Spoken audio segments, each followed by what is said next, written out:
Ladies and gentlemen, this is TVP World. You're watching another edition of Break the Fake, where we debunk fake news and combat false narratives. I'm your host, Benjamin Lee, and let's get rolling. Now, here's another piece of proof why social media is the place where nuance goes to die. On today's episode of Billionaires Should Really Log Off More Often, we have Elon Musk, Polish Foreign Minister Radosław Sikorski, and a surprise guest appearance from Marco Rubio. So, what's the drama? Well, Musk decided to play armchair diplomat and suggested that sanctioning Ukrainian oligarchs could magically end the war, because clearly Putin's invasion was about Ukrainian oligarchs and not his own genocidal ambitions. Naturally, this take didn't sit well with many, and Musk was criticized for, once again, siding with the aggressor instead of the victim. Now, rather than taking a step back and reconsider, he fired back, boasting, "I literally challenged Putin to one-on-one combat over Ukraine, and my Starlink system is the backbone of the Ukrainian army. Their entire front line would collapse if I turned it off." Now, if you read it more charitably, you can see he was trying to say, look how much I've done to help Ukraine. But the way he phrased it, well, if you squint and tilt your head a little bit, it also sounds like, nice work you got there. Shame if something happened to your internet. And cue the internet misreading and outrage cycle. Polish Foreign Minister Radosław Sikorski stepped in and pointed out that Poland has been footing a hefty part of the bill for Starlink. According to the Foreign Minister, a big chunk of Starlink in Ukraine is paid for by the Polish Digitalization Ministry at the cost of about $50 million per year. In fact, Poland remains the largest single contributor of Starlink terminals to Ukraine, providing 19,500 out of 47,000 delivered, which, is a pretty relevant fact. But instead of engaging with that, Musk, ever the diplomat, responded by calling Sikorski a little man. Classy. And just when the slap fight was reaching peak cringe, enter Marco Rubio. He stepped in to clarify that no, Musk wasn't actually threatening to pull Starlink, and Musk himself later echoed that same sentiment. Which brings us to today's lesson. Don't jump the gun and amplify drama that does nothing but create unnecessary disunity. Because, let's be honest, Ukraine has enough problems without having to referee a billionaire's social media feuds. Now let's tune into Russian state TV, where reality goes to die and propaganda lives its best life. After spending a large segment dusting off their favorite conspiracy theory about Trump being an undercover KGB agent, they seamlessly pivot to their other favorite pastime, cheering on anything that gives Russia an edge. And right now, that means hyping up Trump's hostility towards Ukraine while enjoying the breathing room that he's offering Russia. You can tell they're loving it, by the way. Olga Skarbeyeva, the Kremlin's master of bootlicking, was practically swooning, saying, "We agree with everything Trump does." Adorable. Nothing says strong, independent superpower like desperately seeking validation from a guy who still brags about his golf scores. But then, reality hits. Even they admit that sooner or later, the United States is going to turn the pressure back on Russia. And like clockwork, they slam the panic button. Weapons to Ukraine? Irrelevant. Sanctions? Never heard of her. They insist American aid to Ukraine is a waste of time. But in the same breath, they frantically warn that this useless support should be stopped. Мы поддерживаем все. Абсолютно жутко нравится, как ведет себя Дональд Трамп пока, но мы же понимаем, что он оказывает давление на Киев и анонсирует, что скоро попытается оказать давление на Москву. Посмотрим. А вот это посмотрим. Вот здесь надо готовиться. Проблем вот так вот. Международных проблем вот так вот.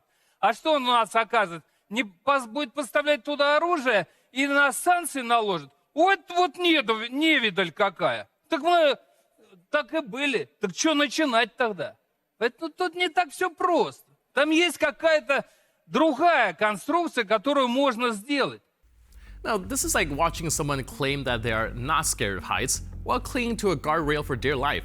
If their weapons and sanctions are so ineffective, why are they sweating through their propaganda suits? Maybe because deep down, they know every HIMARS, every sanction, every frozen oligarch yacht chips away at their illusion of invincibility. Meanwhile, on the Kremlin's favorite reality show, Russia's Imperial Delusions, Vladimir Solovyov is once again foaming at the mouth with excitement. His latest fantasy?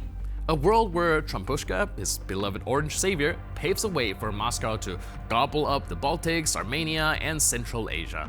Because why stop at Ukraine when you can dream of rebuilding the whole Soviet Union with a sprinkle of nuclear blackmail and some nostalgic Stalinist terror? Так если брать логику Трампа, тогда все домой? А как понравилось мне обращение к народу Гренландии? Да, это было. Мол, народ Гренландии, вы вправе сами решить свое будущее. А если вы захотите к нам в Америку, то и я сразу подумал, ну Донбасс уже хорошо, до этого Крым хорошо. Народ Харькова, Одессы, Николаева, Таллина, Таллин, да, тоже много наших, которые очень хотят. Рига, забудьте, так хорошо, вот этот ваш, вот этот рижский бальзам не надо, остальные давайте сюда. И Вильнюс, чтобы не волновались, что их забыли. То есть это же какая там нерушимость границ, какую нельзя присоединять. Все, забудьте, все эти... А еще мне очень понравилось, мы стоим, вот сколько надо, столько и будем стоять рядом с Украиной. Вот сколько...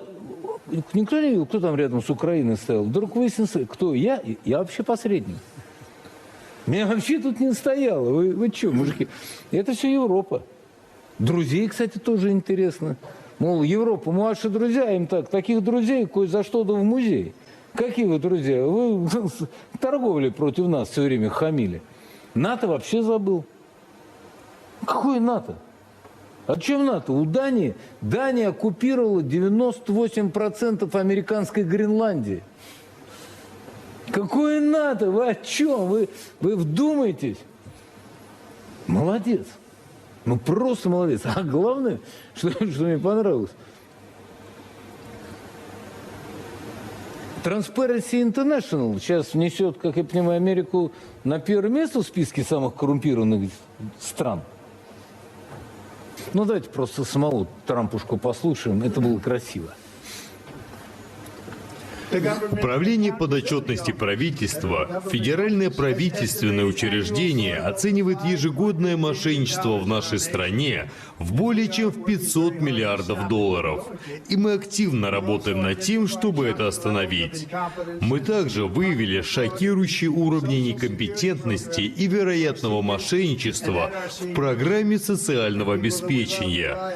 Когда в следующий раз какой-нибудь американец вам будет говорить о коррупции, ну, просто скажите ему, пусть идет Трампа послушает. And then we have Andrei Kartapolov, a fine representative of Russia's so-called parliament, proving once again that the State Duma is a little more than a townless echo chamber for Putin's war fever. His brilliant contribution to geopolitics? Oh, more missiles, more bombs, more destruction, because nothing screams victory like another year of failing to conquer a country the Kremlin swore would fall in 3 days.